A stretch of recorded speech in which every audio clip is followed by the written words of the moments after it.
Some do, so it's hard to tell always who to expect. Okay. Okay. Zev is on. That means the other guys from the davening should be getting on shortly. There's Bob. Yeah. Okay. Sponsors: Dr. Paul Konigsberg, A Year of Learning, in memory of his brother, Dr. Sam Konigsberg, Shimon Reuven ben Labish, and Ed Goldberg's cousin, Nissen Hara Nissen ben Fardosa. Paula and Bob Bromberg, in memory of their dear friend Julian Smith, Yehuda ben Yisrael. Malka Mann, in memory of her family murdered in the Holocaust. Harav Tzvi Hirsch ben Shlomo Yaakov, Sarah bat Ephraim, Yisrael David ben Harav Tzvi Hirsch, Ephraim ben Harav Tzvi Hirsch, Adia bat Harav Tzvi Hirsch, Miriam bat Harav Tzvi Hirsch, Pesel bat Harav Tzvi Hirsch, Shalom ben Harav Tzvi Hirsch, Shlomo Yaakov ben Harav Tzvi Hirsch, Shmuel ben Harav Tzvi Hirsch. The many friends of Dr. Marvin Blush, Moshe Shalom ben Yitzchak Halevi, friends of Toby Paris, Saratova bat Yisrael Dov, friends of Malka Levi, Malka bat Yosef, friends of Avi Gidler, Avram Meir ben Shimon, Cheryl Scher, her children and grandchildren, in memory of her uncle, founding member of BRS, Dr. Israel Brook, Yisrael ben Harav Akiva, Marcia Fetterbush and family, in memory of her husband, Dr. Uriel Paul Fetterbush, Uriel ben Harav Shimon. A month of learning sponsored by Phyllis and Chaim Reese, in memory of her father, Pinchas ben Avraham. And that is it. May the neshamas have an aliyah. Kranker Rafia Velta Yeshir Hashem Ataliya, L'chol B'nai Yisrael, a good gebenched Yah. Amen. Okay. As I was just saying to Harvey, since tomorrow morning's Torah reading is a little bit longer, today we'll probably wind up starting just a few minutes later. Okay. As well. Right. I'd like us to start this morning on Kuf Hey Amud Beis, about 8 lines up from the top. I know it means reviewing a bit, but I think it make it up from the bottom. From the bottom, 8 lines up, the Ika de Amre. Okay, this is a different lashon as to what the argument is between Abai and Rava. Okay. On Kaf Hey Amud Beis, about 8 lines up from the bottom of the daf, from the bottom of the Amud, Ika de Amre. Efshar v'lo mitkavein, if it was possible to avoid, he said, and the person didn't have a tent, Hainu plugtaihu de Rabbi Yehuda v'Rabbi Shimon. This is their argument regarding Rabbi Yehuda and Rabbi Shimon. Lo efshar v'lo kamerchavein, when it's a situation of the person could not avoid and also had no intent of benefit. Kuli alma, everybody, namely Abai and Rava, lo pligei deshari, that they agree that it was permitted. Ki pligi, where do they argue, Abai and Rava? De lo efshar, the kamechavein, where it was not possible to avoid, but the person still intended to benefit. Va'aliba the Rabbi Shimon, and this seemed to be based on the view of Rabbi Shimon, namely, the azil batar kavana, that he followed the practice of whether the person is chayav based on their intent. Kuli amalo plige de asur. Everyone, again, Abai and Rava, don't disagree that it's forbidden. Ki pligi, where do they disagree? Aliba de Rabbi Yehuda, on the view of Rabbi Yehuda, the Amar lo shna mitkavein v'lo shana she'ein mitkavein, that Rabbi Yehuda says there's no difference whether the person has intent to benefit or no intent to benefit, okay, right? Namely, shelo shana she'ein mitkavein efshar asur, that's then okay, then in that situation, okay, it's where even when it's feasible to avoid the activity, it's still forbidden. Abai Rabbi Yehuda. Abai then seems, according to this second explanation, to be according to Rabbi Yehuda. Okay? And Rabba, as we go back on to Kaf Vav now, today's daf, Amalach would say to you as follows: Ad kan lo ka'amar Rabbi Yehuda, she'ein mitkavein kemitkavein. Up to this point, Rabbi Yehuda would not say that the same applies to a person who does not intend as one who intends, ela lechumra, except in a situation where there's a stringency. Aval mitkavein, kashe'ein mitkavein. But if there's a situation where he doesn't intend, okay, one who doesn't intend to benefit is the same one who intends to benefit, I'm sorry, is the same as one who doesn't intend to benefit, when it's a leniency, low, then they're not chayav, they're not asur. Now, Abai is going to give his explanation, and that's where we pick up on the second version of the argument of Rabbi Shimon and Rabbi Yehuda. Amar Abai, mina aminala. On what basis do I say, basically, that Rabbi Yehuda says, right, mitkavein and shalom mitkavein are the same? Amru alav al Rabban Yochanan ben Zakkai. Because they said in regards to a situation with Rabban Yochanan ben Zakkai, Shahaya Yoshev B'tzilo Shel Heichal, that Rabbi Yochanan ben Zakkai was sitting in the shade of the Heichal, of the sanctuary, V'doresh Kol Hayom Kulo, and he was expounding, teaching Torah, okay, the entire day. V'hahacha, and here in this case, Delo efshar umechavein shar v'shari, where he did not, and it wasn't his intent. I'm sorry, it wasn't avoidable, okay, to move, but it was his intent to nevertheless benefit from the shade, and it's permitted. Now, Rabbah responds, right? V'Rava Amar Shani Heichal. And Rabbah disagrees again by saying the situation of benefiting from the shade of the sanctuary, even though it was his intent, okay, and he couldn't avoid it. Dilatocho Asui. That really was an issue of those inside the temple precinct. That's where it is prohibited. Amar Rabba, and Rava continues, Mina aminala, on what basis do I say this? The Tanya, right?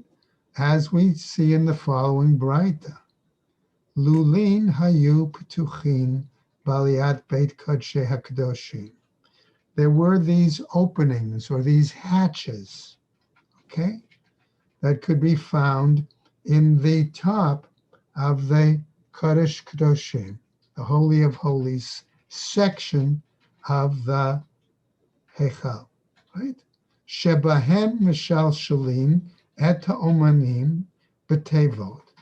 That through these hatches, these openings, they would then lower artisans, craftsmen, in boxes, okay?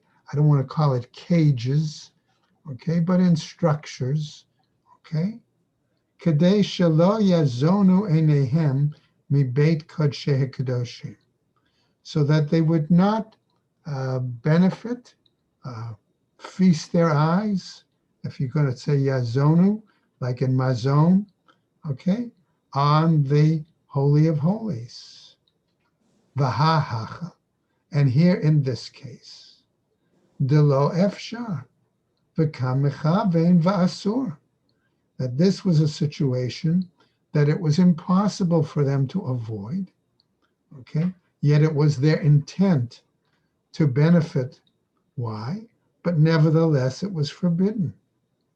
V'tisbara, and the Gemara then says, in that situation, okay, and furthermore, right?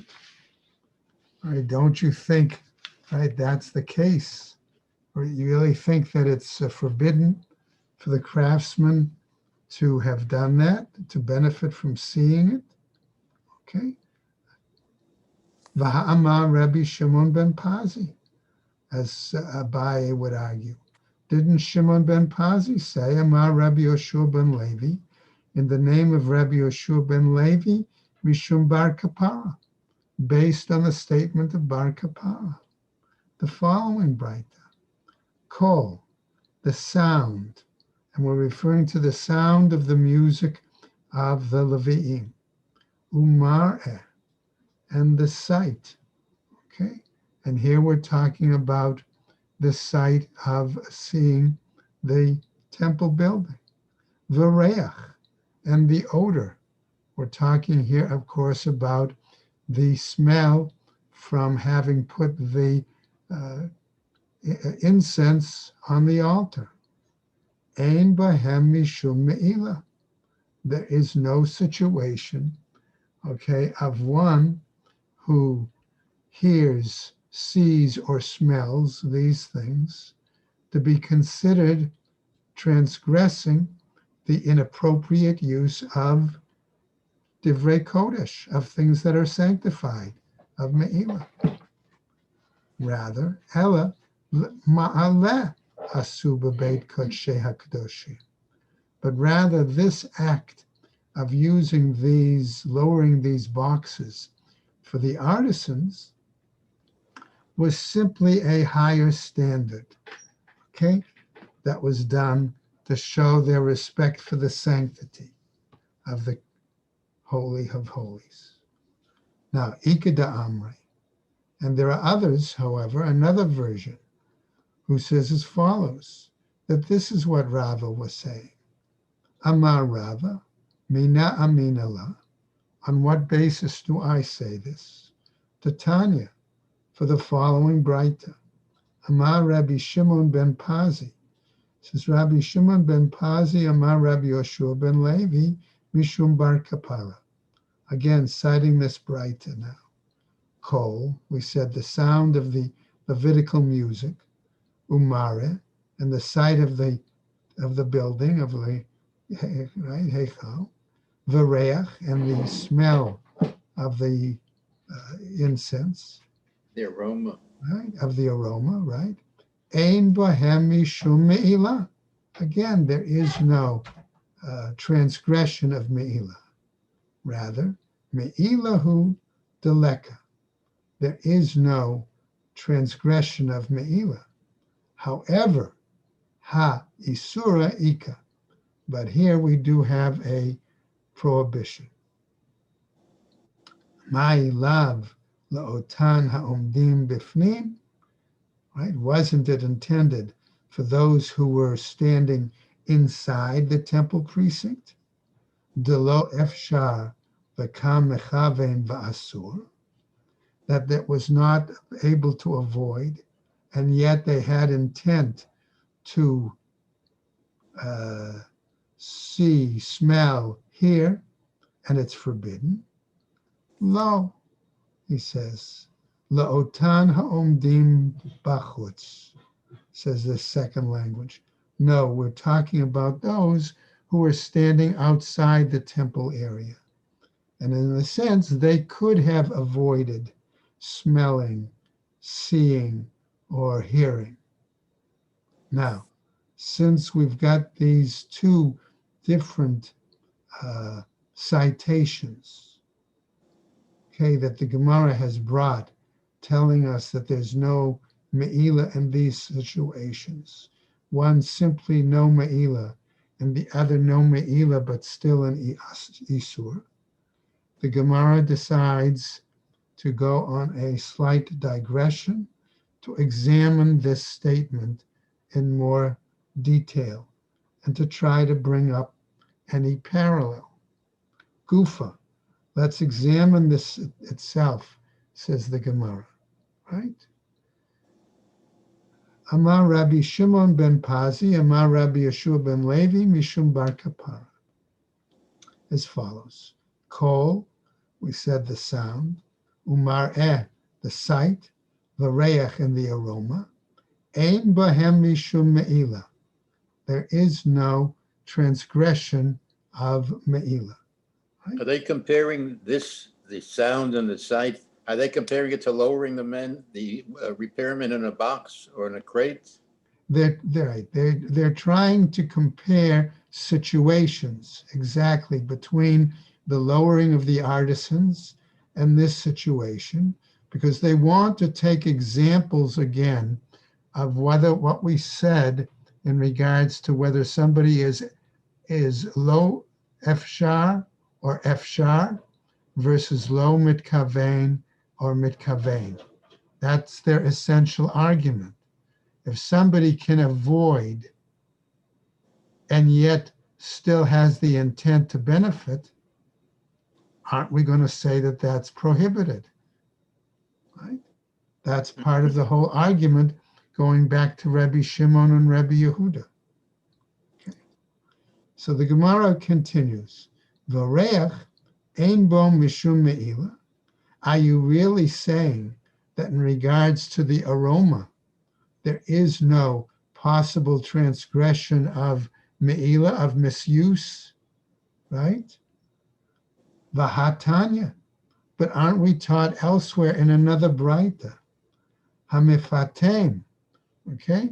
One who is pounding or preparing the incense, right?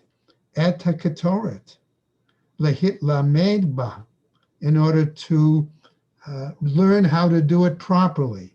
In other words, to make sure that they get the exactly correct amount of measurements for the various combination of spices. Olamosra letzibor, or he does so in order to be able to give it for the use for the public at the temple. Patur. In that case, that person is exempt. Lahariach ba.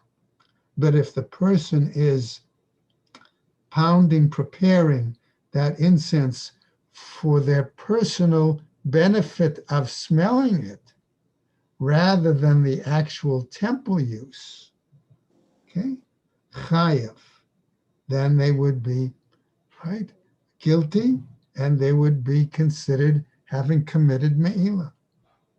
V'hamariach ba patur. Okay, but someone then who smells it, okay, that incense would also be exempt. Ela shema'al.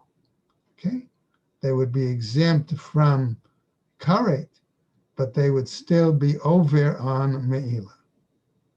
Ela amar Rav Papa.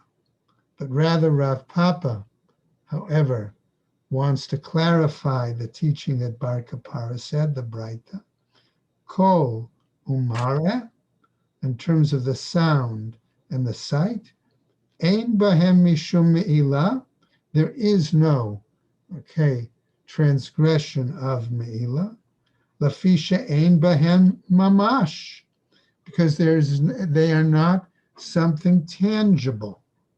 Okay, material. The reach and the aroma, says the Gemara, la'achar sheta'aleh tamruto. Okay, after the column of smoke with the incense and whatever was burnt has risen, ein bo mishum me'ila. There also is no transgression of me'ila here, ho'il v'ne'aseit mitzvato, because the required mitzvah of burning the incense with by itself or with the particular korban has already been carried out. The mitzvah is completed. Lamemra, this therefore the case statement, okay, that the Gemara is going to tell us of Rabbi Rav Papa's clarification. The kol hecha dene'aseit mitzvato ein bo mishum me'ila. Does this mean to say that wherever the act, the mitzvah has been completed, okay, as in this case of the column of aroma rising up with the smoke, that there is no possibility of the transgression of Me'ilah? I'm going to give you an example that says that that's wrong. For example, Vahare Trumat Hadeshen. What about the example of cleaning the ash off the Mizbeach? Remember, that was one of the first acts that was done every morning. Okay? The Ne'aseit Mitzvata, right? Because that is its mitzvah, its act is required. V'yesh ba mishum me'ila. And there is the possibility there of transgressing and being subject to me'ila. Dichtiv. Why? Because it's clearly written in a pasuk, V'samo etzel hamizbeach, and you shall put it next to the altar. In other words, when you clear off that ash, okay, you put it down in a pile in the temple precinct next to the altar. Shalo yafazer, and that you don't allow it to scatter. Visamo shalo yehena, and when it says and you should place it, that implies clearly that you cannot benefit from it. Mishum dahavu trumat hadeshen. Okay, but the Gemara says, wait a second. Maybe that's not the case. Maybe that's a separate issue, because we understand that this idea of trumat hadeshen, of cleaning the ash off the truma ash, particularly off the top of the mizbeach, has to do with something else, namely ubigdei kuhuna, namely also with the kind of linen garments worn by the Kohen Gadol. Okay? Shnei ktuvin haba'in ke'echad.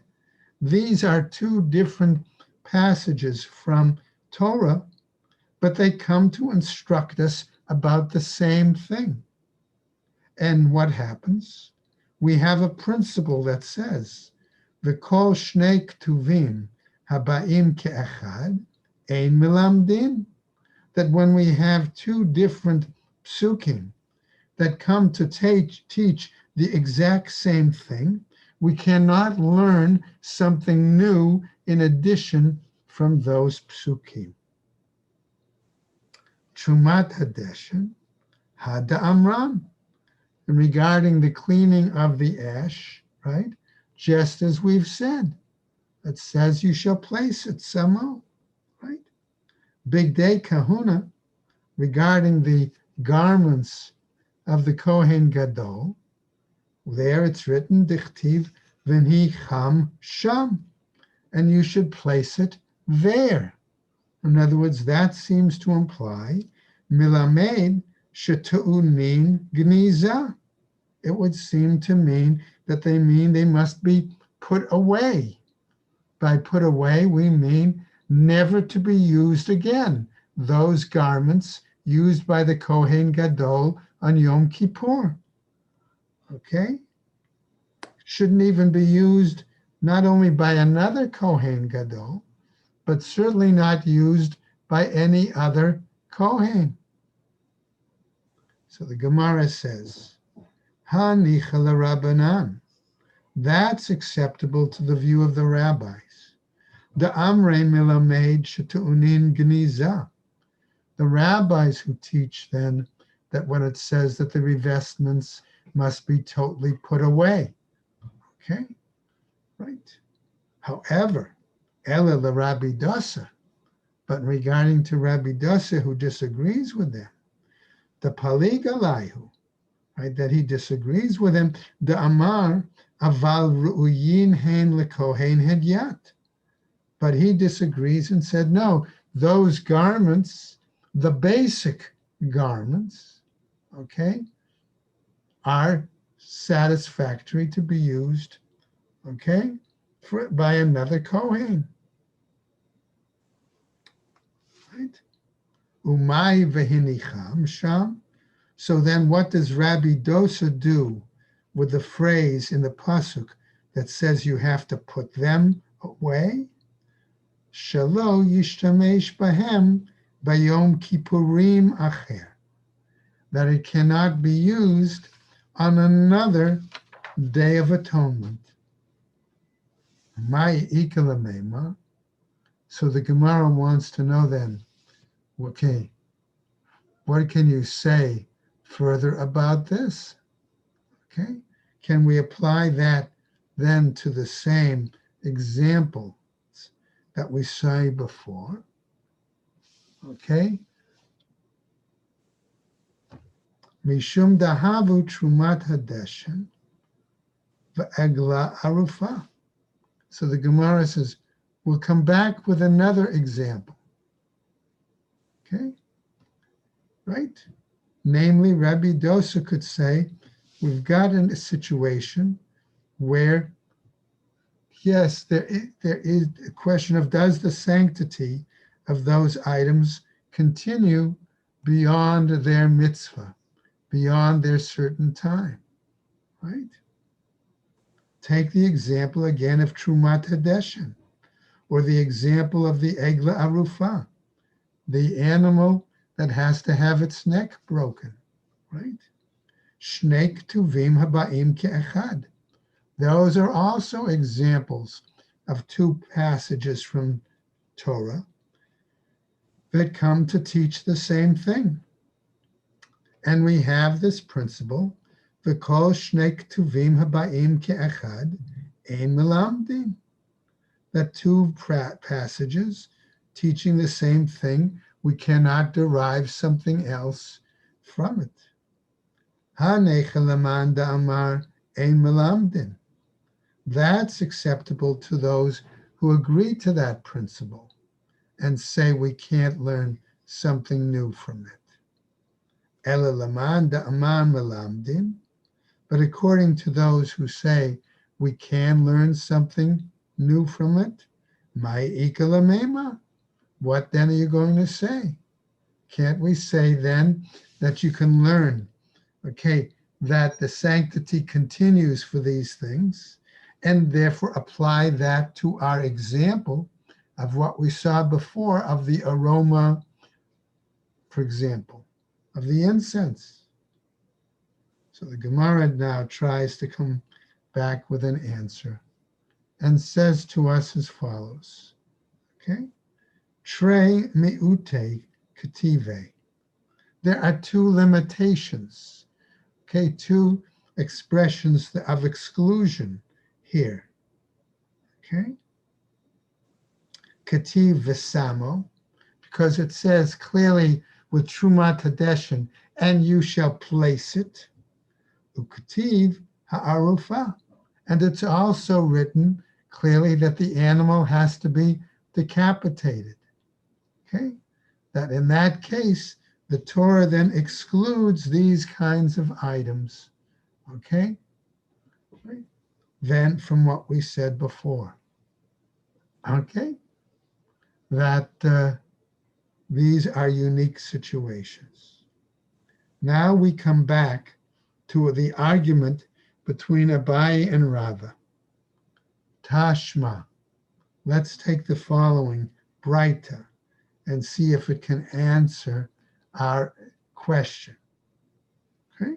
Remember, we're still dealing with that whole issue of Efshar, Lo Mitkavein, Lo Efshar Mitkavein, Lo Efshar Lo Mitkavein, that whole machloket. Excuse me. So here's our Braita. Tashma, listen to the following Braita that gives the following situation. Ichnisa lerivka, or lerevaka, okay, lerivka, okay, vidasha kshera, okay. We now are looking at a case where we're taking an animal. This is either the red heifer, right, the para aduma, or this is the egla arufa, a special animal, okay, that's been born to a mother cow. And the question is, this animal needs to suckle from its mother cow. Now, if the mother cow is in a, let's call it in a pen, and the mother cow is there, and you bring that animal into its mother cow in the pen, that is how Koren explains the terms. Art Scroll says a little differently. Art Scroll says you've taken the mother cow and you've hitched it up to a team, okay? And you allow the small calf, okay, to follow still the mother cow in order to suckle from it. But in either explanation, okay, and in this case, maybe Art Scrolls seems a little more a little better example, okay? As the team is going, they are threshing grain, okay? Since it's questionable whether putting a cow and a calf in a pen would result in threshing grain, okay? But in any case, once the calf comes into that, follows that team of cows based on Art Scroll, or even if it enters a pen, okay, where the mother cow is, once that animal steps on the grain, the calf itself steps on the grain, okay, is that animal, is that calf still usable for its purpose of either para aduma or particularly egla arufa? And our text says, vidasha, that calf has, right, threshed on the produce. Kshera, it seems to imply that the animal is still usable, right? Bishvil shetenak vatidosh, okay? But if they took that calf, okay, and did what with it? Okay, allowed it to suckle from the mother, and then allowed the calf to thresh the grain, psula, it is then considered invalid, right? Unfit for use, as certainly an egla arufa. Vahahacha, and here in this case, delo efshar, we have a situation where it was not avoidable, okay?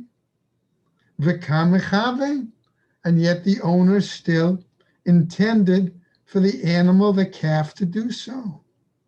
Uktani psula, and our Braita teaches that the animal is null and void, right?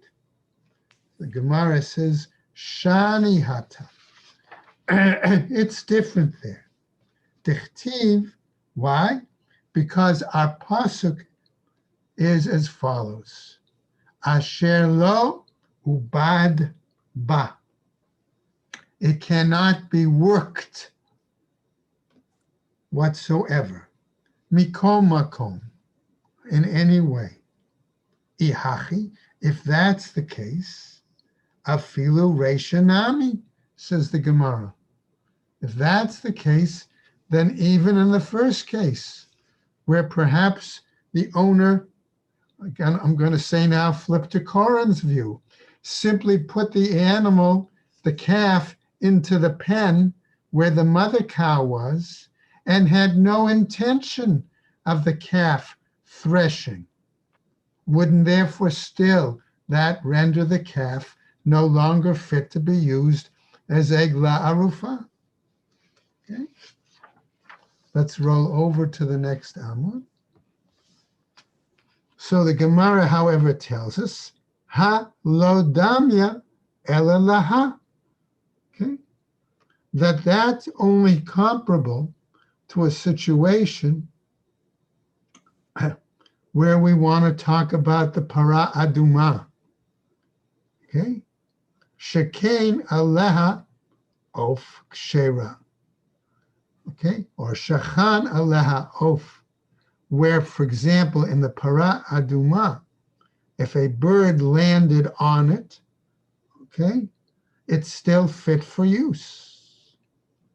Allah aleha zachar, but if a male animal mounted it, okay, to mate with the animal, psula, then it is no longer viable, right?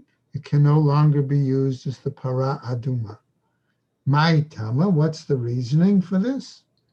Amar Rav Papa, says Rav Papa, ikatav avad, if the pasuk had been written the word avad, worked her, ukrinan, and we read ubad, and we simply read it as worked her, as in the passive, ad avid ba'ihu, then we would say only in a situation where he himself worked the animal, the owner works it. Ikativ uvad, if it was written uvad, the passive, vikarinan uvad, and we read it again uvad, afilu mimela nami, even in that case, whatever means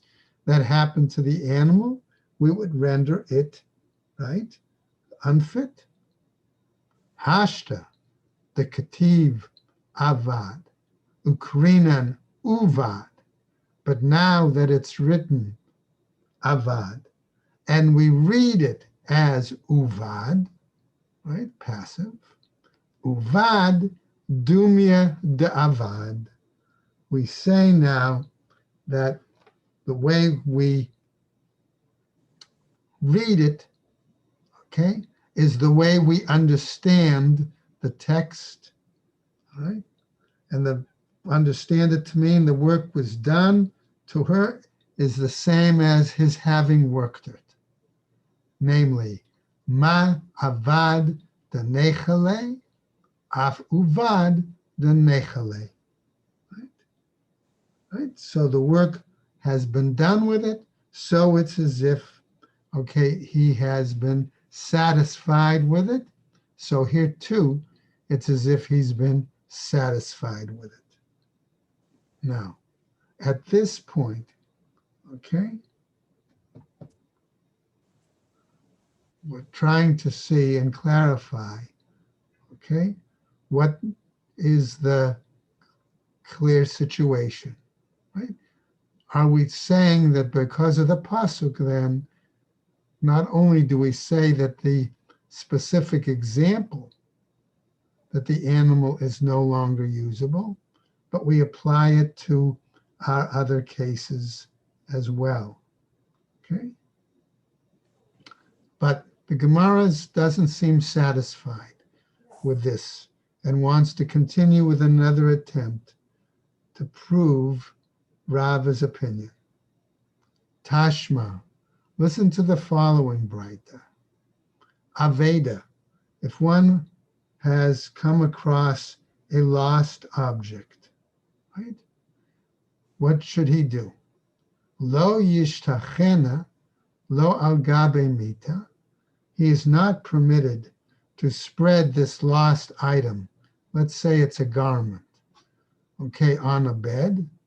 V'lo al gabe magod letzorcho, nor can he put it on a peg or a frame. Okay, think of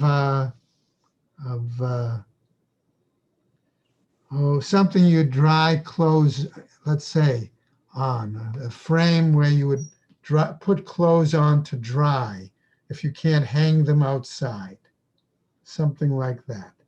Okay, that kind of a frame. Okay, aval shotcha letzorcha al gabe mita va'al gabe magod. But if you're basically spreading out that garment, let's say, lost garment, for its own purpose, okay, for its own need, okay, not, let's say, for somebody to look at it and examine if it's their lost garment, but so I'll say so it won't get wrinkled or something like that. Al gabe mita of al gabe margod. Okay, whether you spread it on the bed or spread it on the frame. Nizdamnu lo orchim, and guests happen to visit. Lo yish techena, lo al gabe mita, velo al gabe magod, bein litzorcha, bein litzorcho.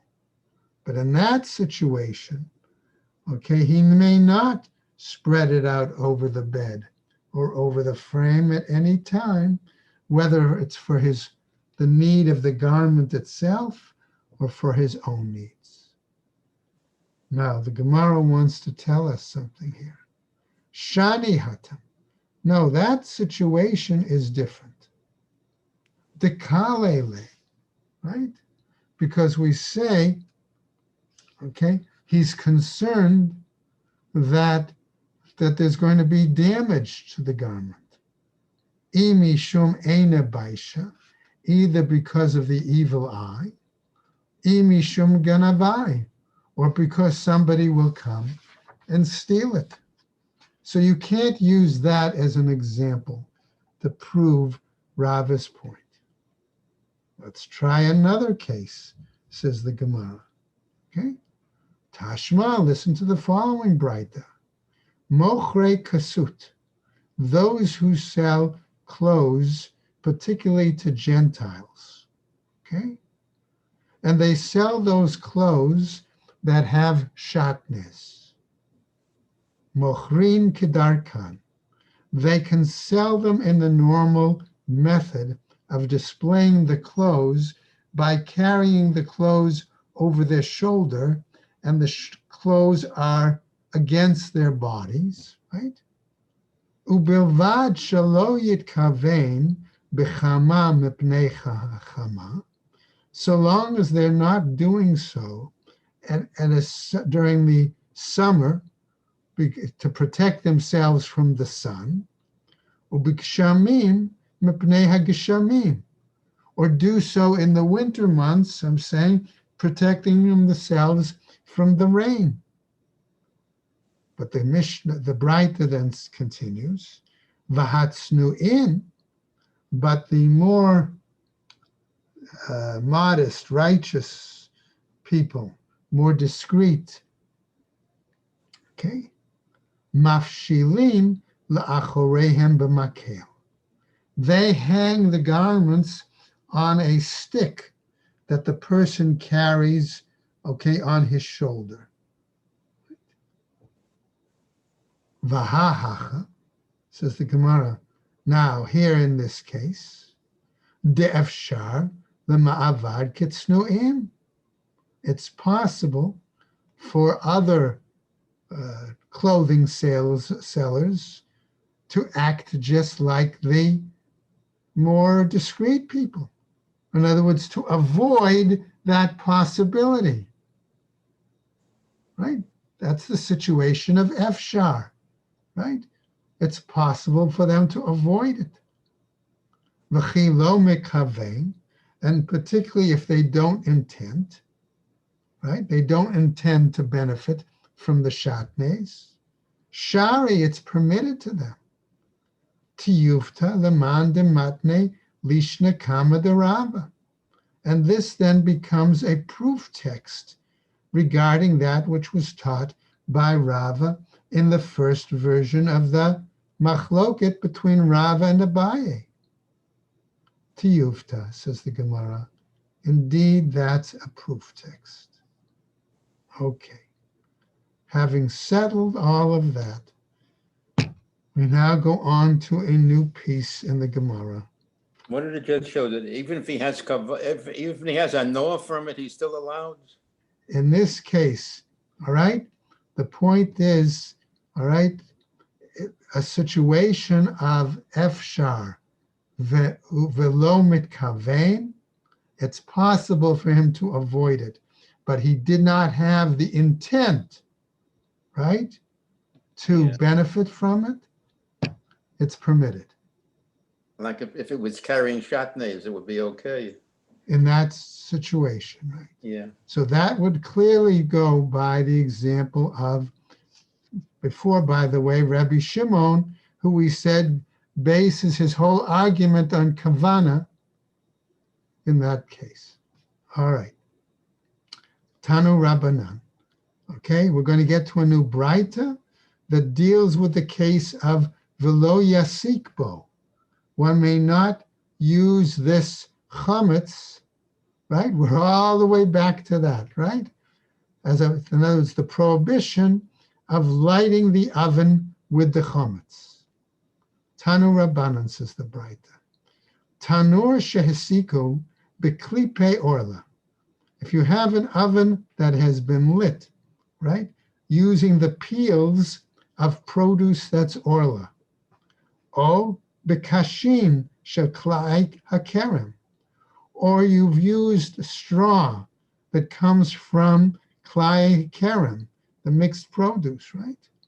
Chadash, if it's a new oven, yutatz, the oven must be shattered. Yasham, if it's an old oven, yutzatz, it must be allowed to cool off. By the way, remember that heating the oven, an earthenware oven, was the final act of making that oven solid enough to be used then for proper cooking and baking. Okay. So the Gemara continues in the Braita, Afa bo etapat, if one went ahead, okay, and baked bread in that oven, Rebbe Omer hapat asura. Rebbe says, according to the Braita, that bread is forbidden. V'chachomim omrim hapat muteret. And the sages say that bread is permitted. Gemara continues with the Braita. Bishla al gabe gechalim, if one cooked then based on the coals in the oven, divrei hakol mutar, according to everyone it is permitted. Vahatanya, but the Gemara challenges and says, but didn't our Braita teach bein chadash uvein yashan, whether it's an old oven or a new oven, yutzan, okay, that it should be shattered? Lo kasha, that's not problematic. Ha Rebbe, one is according to the view of Rebbe, and the other the view of the rabbis. Emor, I might say then, the Shema'at Leila Rebbe, okay, that namely, he says, if say that you want to have learned the view of Rebbe in this case, right? Mishum de yesh shivach eitzim b'pat. Why? Because perhaps there's some benefit, I'm going to say, okay, to the bread from having been baked over wood. So the Gemara says, Zev zeh gorein mishamat. Does Rebbe really hold a situation that an improvement both for the bread and both for the oven itself is a cause then to render that bread forbidden. Is that what you're learning from what Rebbe says? Ela lo kasha. But rather, that's not the problem. Ha Rabbi Eliezer. Ha Rabbanan. Here it's a case of Rabbi Eliezer. Here it's a view of Rabbanan, the rabbis. Hi, Rabbi Eliezer. From which case do we learn that it could be the view of Rabbi Eliezer? Ilema Rabbi Eliezer de Saor. If we're saying it's the view of Rabbi Eliezer regarding the prohibition of Seyar, of leaven, the Tnan has taught Saor shel chulin v'shel truma. If we have a situation of leaven, that's whether it's chulin, okay, and it falls, or of truma, and it falls, excuse me, letoch esa, into a dough, right, full of chulin, ve'ein bazeh kedei lahachmitz, and neither the amount of chulin or truma is itself enough to cause that dough to become leaven, right? Ve'ein bazeh kedei lechamitz, nor is the amount of the other, okay, enough to cause the dough to become chametz. V'nitztarfu v'chamtzu, and they join together, right? And they cause the dough, right, to leaven. Rabbi Eliezer Omer, acharon aniba. Rabbi Eliezer says, I follow after what falls in last. V'chachamim omrim, but the sages say, bein shenafal isur lechatchila, uvein shenafal isur levasof, whether that which was prohibited fell in first, or whether that which was permitted, right? Whether that would, right? Whatever fell in, right? Whether that the prohibited fell in first, or it fell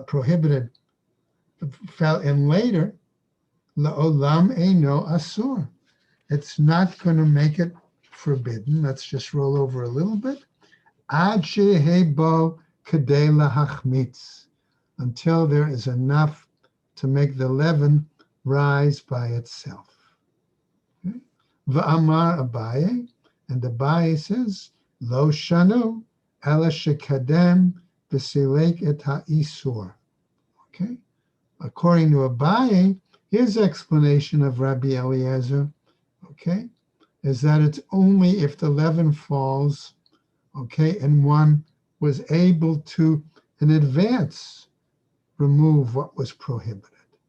Aval lo kidem b'silek, if he didn't do advance and anticipate and remove what was prohibited, et ha'isur, asur, it is then prohibited, right? Alma ze v'ze gorem asur. Therefore, he says it's Eliezer, Rabbi Eliezer, who says both this and this, all right? The combination of the factors of something permitted with something forbidden, nevertheless, it's going to end up forbidden. And that's where we're going to stop today, okay? We'll pick this up some more tomorrow and apply it to the previous example. And as I said, we might start a few minutes later tomorrow, not exactly at 8:30, okay, because of the longer Torah reading. Is Rabbi Eliezer saying that they combine, and the Chachamim say they don't combine? Correct. Okay. That's what seems to be the implication. He's trying to prove that, okay, when that issue of, was it Rebbe saying that, or was it Rabbi Eliezer saying that? Okay, and that's going to apply to the earlier situation that we see before. Okay, all right, everybody, take care and stay well. Have a good day.